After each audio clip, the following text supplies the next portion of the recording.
looks like this. We have here the suspension rods issue. It happens with overload.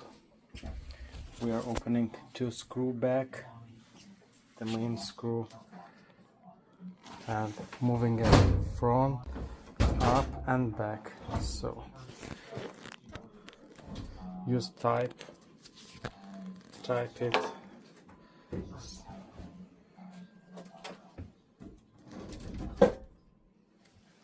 That's it.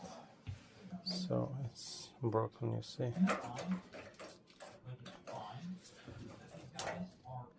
So we will replace all these 4 suspension rods. I'll put new one. Before I put new one, clean this side. So the second step is suspension rods, and we have that.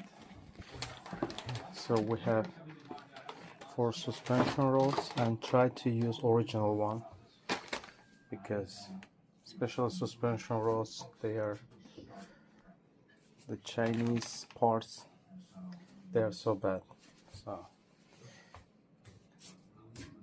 you will get recall. So we have to take that one, it's fall down, you see.